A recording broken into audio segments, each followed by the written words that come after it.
वेळ झालेला गावच्या वाड्यामध्ये अतिशय गोड सुंदर कथा चाललेली आहे. श्रवण करीत असताना प्रत्येक ओळीचा भावार्थ जाणला पाहिजे. मूळ होत आहे भावार्थ जाणला पाहिजे. भाव असेल तर माणसाला कुठल्याही गोष्टीची गरज नाहीये. आवड आहे म्हणून सोनी जवळ येऊन उशिरा का होईना पण इथपर्यंत सोनी जवळ काय जवळ सोनी मामा तिथून आलेले. तसं आवड पाहिजे आणि भाव पाहिजे. राजा रावण विचार करू लागला मी देव दानव सर्वांना जिंकलं, अनेक राजे जिंकले आणि बळी माझ्याकडे बघत सुद्धा नाही, दुर्लक्ष करतोय.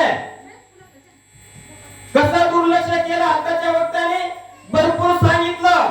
जसा असणारा ब्रह्मचारी असतो जो ज्याला धनाची गरज नसते त्याला कितीही त्याच्याजवळ धन सोनं नाणं पैसा जरी दिला तर तो जसा बघत नाही तसं राजा रावणाला बळीनं केलं. रावणाला राग आला, फासा आणायचा सांगितला.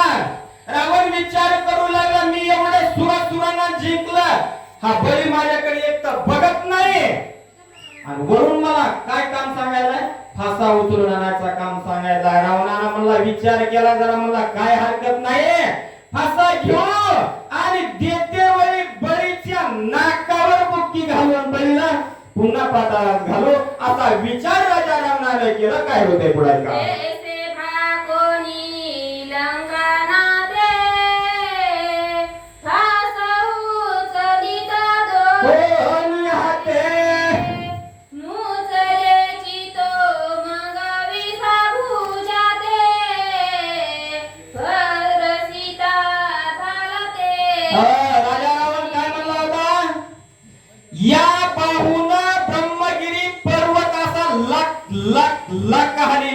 महादेवाला ध्यानात असणार जाग केलं होतं. एवढी ताकद माझ्या भाऊ आहे आणि काय सांगायला फासा आणायचा म्हणून राजा रावण फासा उचलायला गेला पण दोन्ही हातानं फासा उचला ना. राजा रावण काय विचार करतो आहे का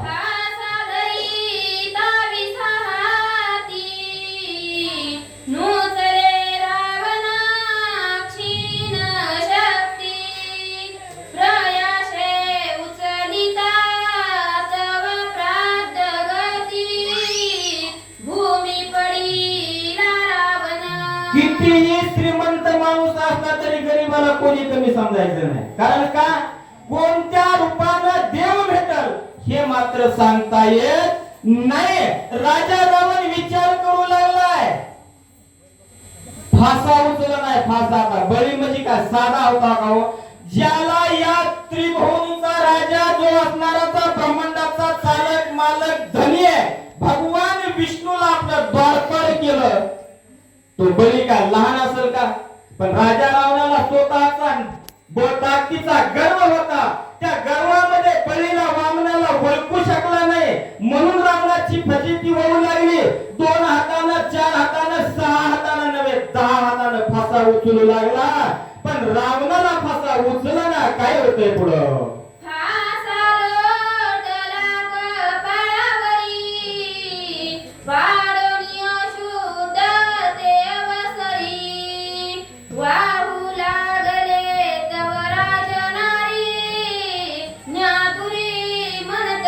राजा रावणाने 20 हाताने तो फासा उचलायचा प्रयत्न केला. फासा उचलला पण कपाळावर आदळला. राजा रावण गडबड लुळू लागला. जसा कपाळावर आदळला तसं त्याच्या डोक्यावाटून रक्त वाहू लागलं. रक्त आणि या असणाऱ्या बळीच्या अर्धांगिनी पत्नीने सांगितलं हे रक्त कसं आहे अशुद्ध आहे आणि ते आपल्या डोळ्यानं पाहू नये. लवकर रावणाला उचला आणि आपल्या या राजदाराच्या बाहेर काढा अशी असणारी आज्ञा दिली.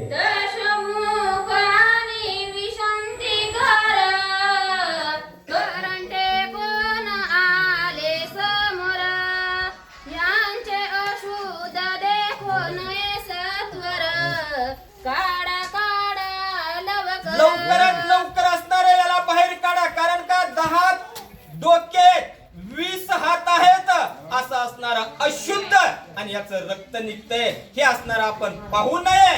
लवकर याला आपल्या राजवाड्याच्या बाहेर काढा असे असणारे बळीची पत्नी बोलू लागलेली आहे. बहुंता मुखाचे गा पवित्र शृंगारीले जैसे काप्रेत यांचे देखो नय रक्त मनोनी दुरातला. या ठिकाणी ग्रंथकर्ते उदाहरण घेऊन सांगू लागले. आपल्याकडे प्रेत असतं, प्रेत घेऊन जात असताना आपण काय करतो, त्याच्या शरीरावरती मुखावरती अनेक असणारा गुलाल करतो, गुलाल. मग आता त्या प्रेताला कितीही सजवलं, कितीही नटवलं तर ते पाहण्यायोग्य असतंय का, शुभ असतंय का, शुभ नसतंय. म्हणून करता हा असणारा 10 कोटाचं चिडू त्या न्यायाप्रमाणे म्हणून करता याला पाहणं अशुभ आहे. लवकर आपल्या राजवाड्याच्या बाहेर काढा. बाहेर येऊनी रावण चिंता दूर परमदीना मने नगराप्रती करू गमन येते तळगती. रावणाला आपल्या शक्तीचा अंदाज आला. मोठ्या आवेशाने आलो होतो. राजा बळी असणारा या ठिकाणी जिंकणार होता, परंतु आपलाच अपमान झाला. रावण विचार करू लागला, आता इथं थांबण्यात अर्थ नाहीये. आता आपलं भागणेवाले की शबासकी नगराच्या बाहेर गमन करू असा राजा रावण विचार करतोय आणि बाहेर जाण्यासाठी रावण निघालाय. तव वेडीला दैत्यगणी मुकुट हिरोनी लग्न करोनी गणिते झाले फिरवा ना. वस्त्रहरणी कुठून लागू नका. फिरवा. राजा रावाची काय अवस्था झाली. मनामध्ये विचार केला, आपली भाग्यवाल्याची शबासकी बाहेर निघ जाऊ. परंतु जसा राजवाड्याच्या बाहेर निघाला तसे असणाऱ्या अनेक सैनिकांना त्याचा मुकुट हिरावून घेतला, अंगावरची वस्त्र हिरावून घेतली. राजा रावण नग्न केला. अशा अवस्थेत राजा रावण काय करतोय का, रावण कुंठद अति बळेसी आलो होतो युदासी पुरुषार्थी निवडिला गती देसी आता विटंबनेसी. हे राजा रावण विचार करू लागला. मोठ्या आवेशाने आलो होतो, मला स्वाभिमान होता, मी या असणाऱ्या बळीला जिंकेल. परंतु हे सगळं असणारं विरुद्ध होऊ लागलं. माझी या ठिकाणी फजिती होऊ लागली. आता माझं काही खरी नाही. राजा रावण चिंतातूर झालेला आहे. रावण लग्न करण होत हे साधारा पै ग्रंथात मने आता लंका प्राप्त कोणे काळी होईल. राजा रावण विचार करू लागला, आता असणारं लग्नावस्था झालेली आहे. प्रत्येक जण आपली विटंबना करू लागलेला आहे. कोणी चिखल मारू